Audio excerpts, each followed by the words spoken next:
Olá, minha colega advogada, meu colega advogado, mais uma vez aqui, o doutor Marcelo Coelho de Souza, através do canal do Direito, trazendo para você as principais decisões dos tribunais de justiça localizados no estado do Rio de Janeiro, né? O Tribunal Regional Federal da Segunda Região, o Tribunal Regional do Trabalho da Primeira Região e o Tribunal de Justiça do Estado do Rio de Janeiro, que através das suas turmas e câmaras, né, vem evoluindo com as suas decisões matérias extremamente importantes para o nosso dia a dia, né? Mas antes de iniciar o caso de hoje, eu quero que você, colega, meu colega, minha colega, se inscrevesse no nosso canal, né?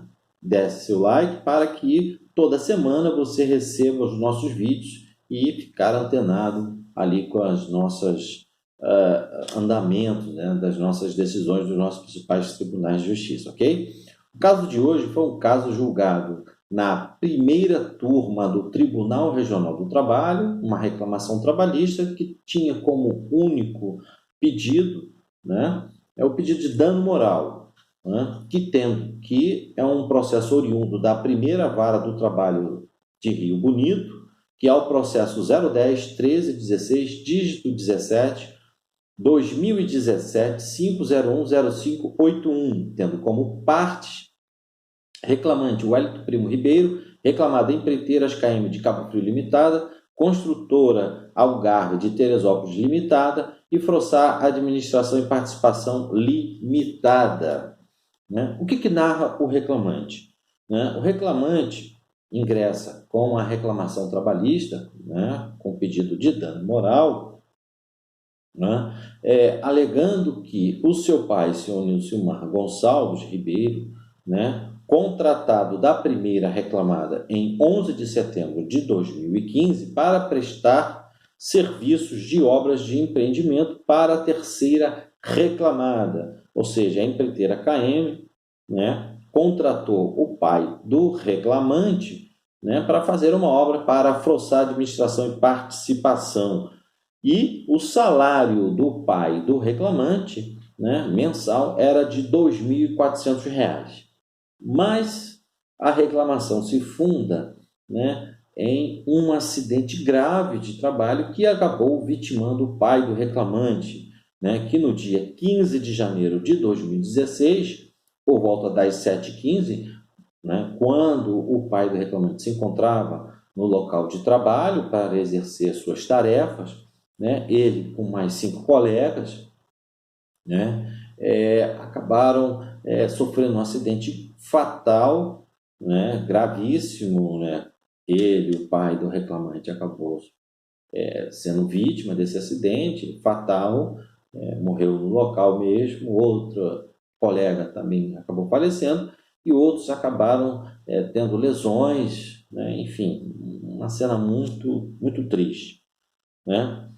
Ele narra que as tarefas, né, seriam naquele dia executado, né, por meio do elevador Jaú, né, aquele elevador onde os funcionários vão subindo, né, naqueles prédios em construções, né, pelas laterais, com uma corda, com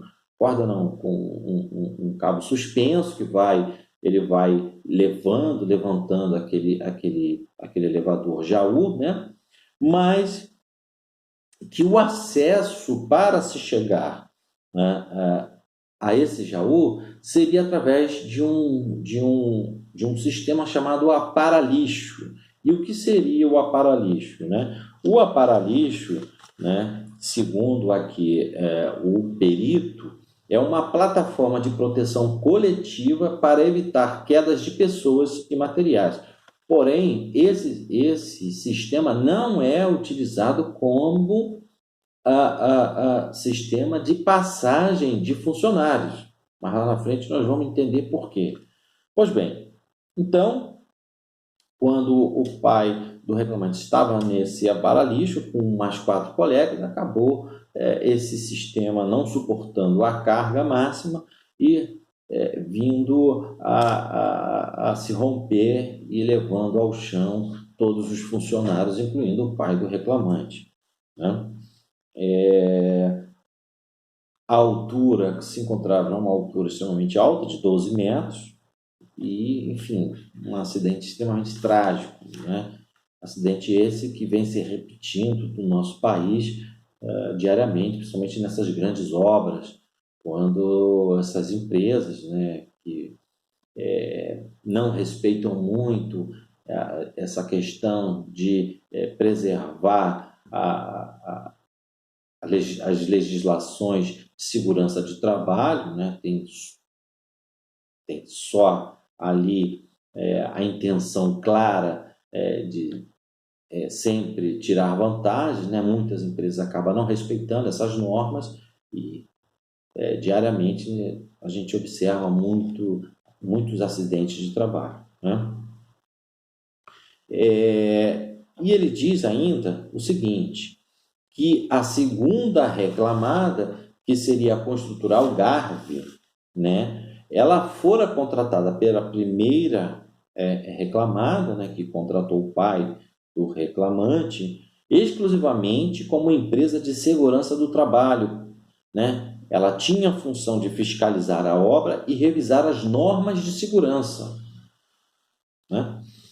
Então, ele diz o seguinte, olha, com base nisso, a primeira reclamada que contratou o meu pai e a segunda reclamada que tinha a função de fiscalizar a obra, né, respondem solidariamente, sendo que a terceira reclamada é quem contratou a primeira reclamada, seria responsável de forma subsidiária, né? Nos termos da súmula 331 do TST.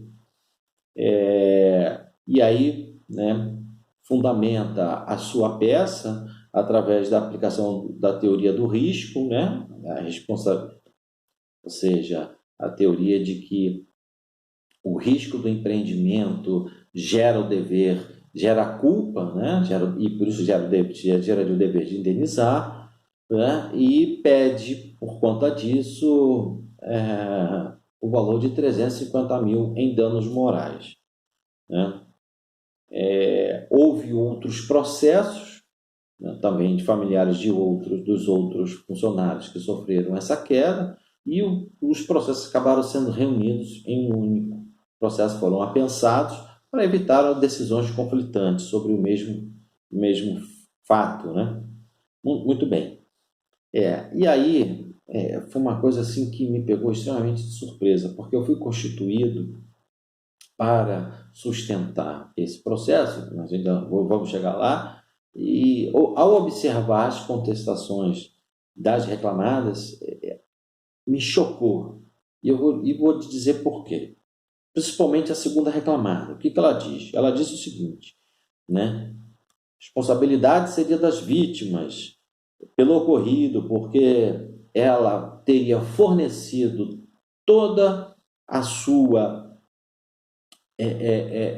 matéria em relação à segurança de trabalho, mas os funcionários não observaram as normas técnicas por ela fornecida, né? Alega culpa exclusiva da vítima por não observar essas normas, né? E que teria utilizado para lixo esse sistema, olha que absurdo, para ver mulheres que se encontravam numa academia em frente. É um absurdo, não havia prova alguma nesse sentido, mas colocou na defesa, né?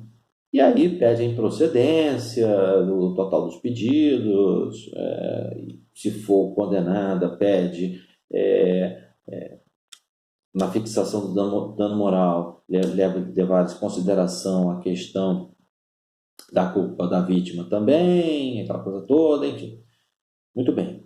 A terceira reclamada, né, apresentou contestação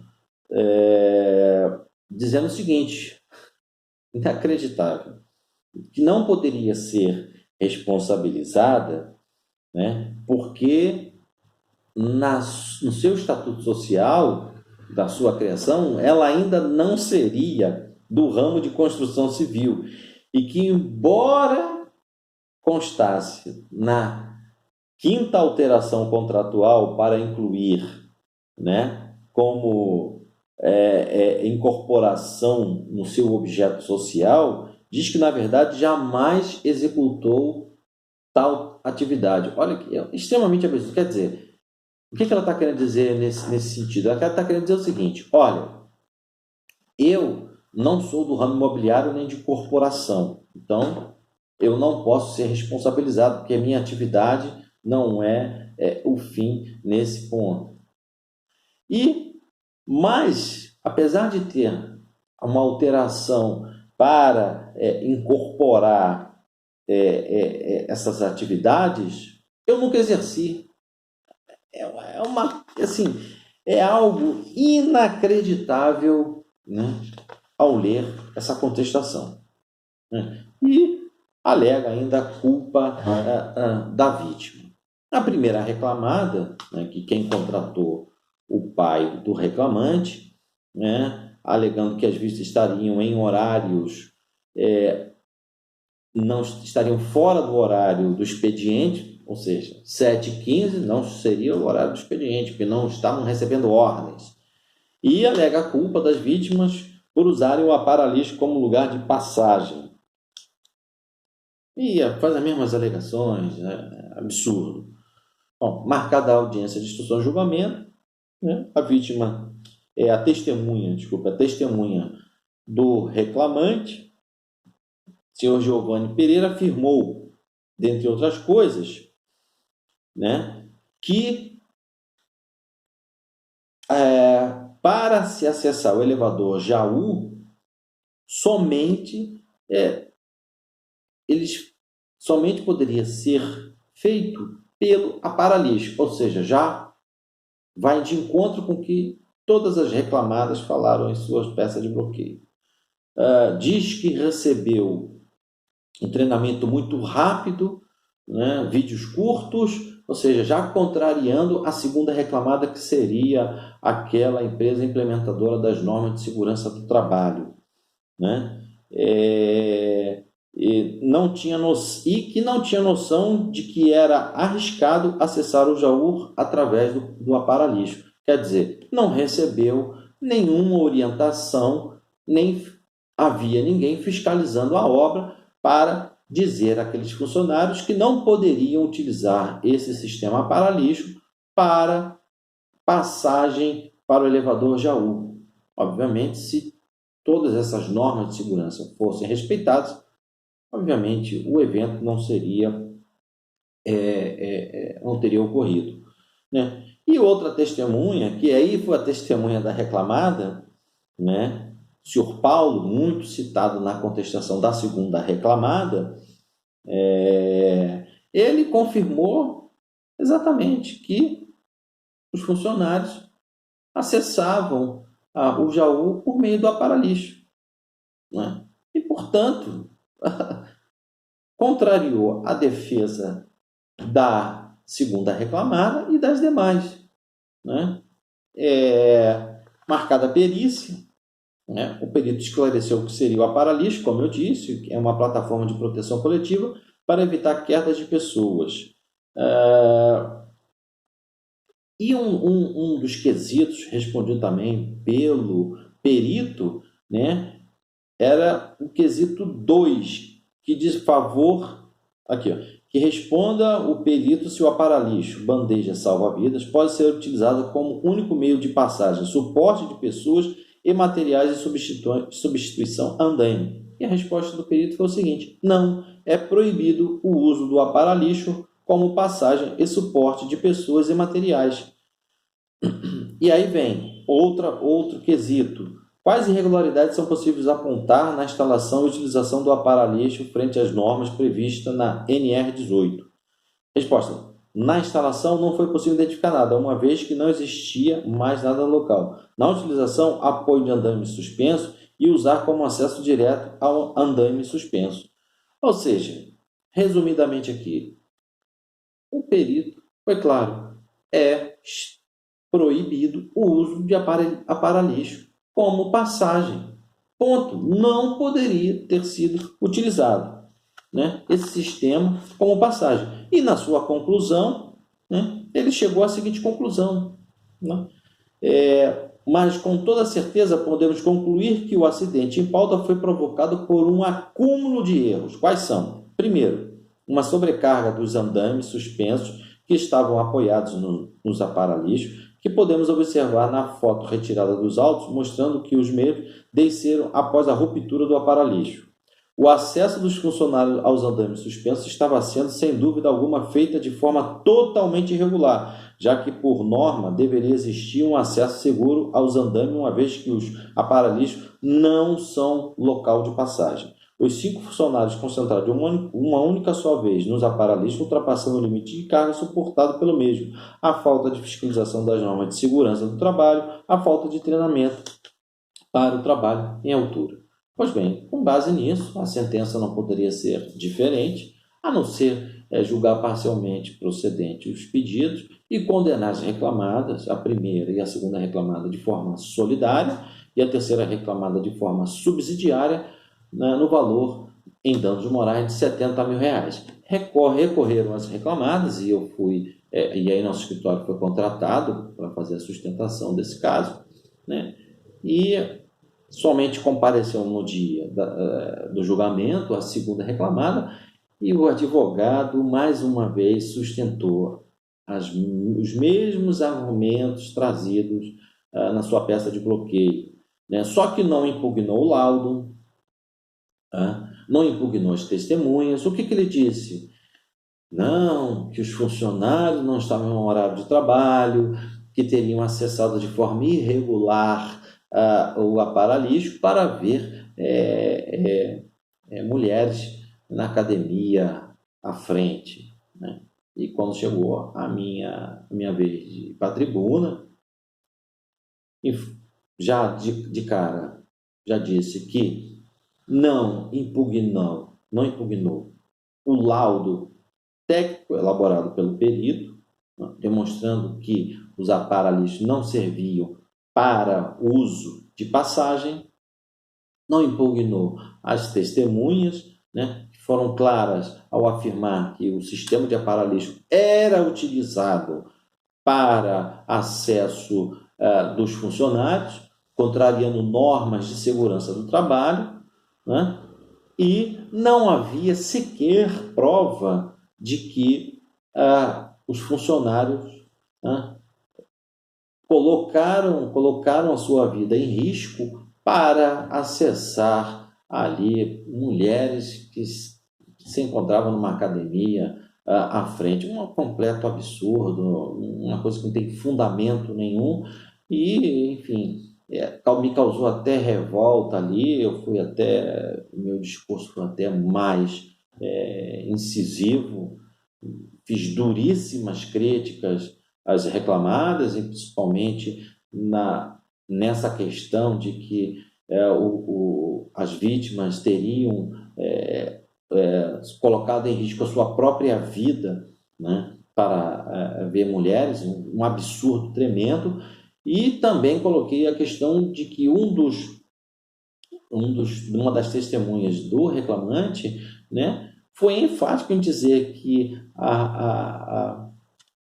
o treinamento feito pela segunda reclamada, né, foi precário, extremamente precário.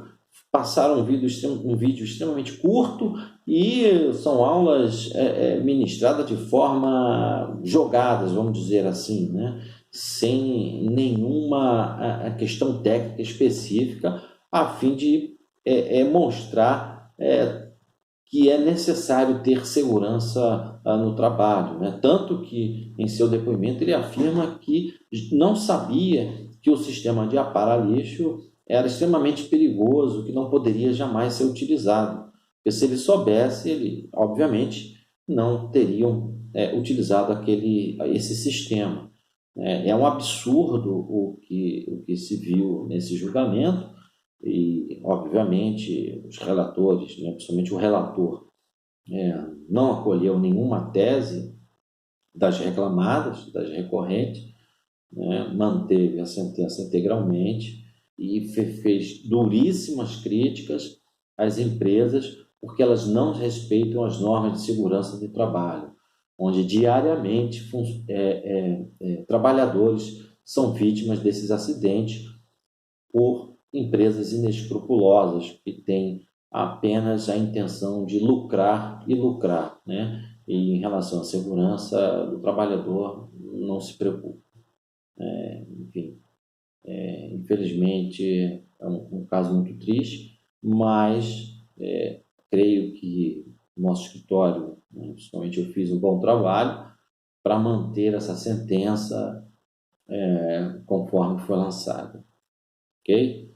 Então, colega, o caso de hoje aqui foi um caso triste, mas com uma grande vitória e uma grande satisfação em ter participado desse julgamento, ok? Mais uma vez aqui quero agradecer a você, colega, por assistir esse nosso vídeo e pedindo para que você acesse o nosso canal e se inscreva ativando, né, o nosso sino para que você receba semanalmente os nossos vídeos, ok? Um forte abraço e até a próxima.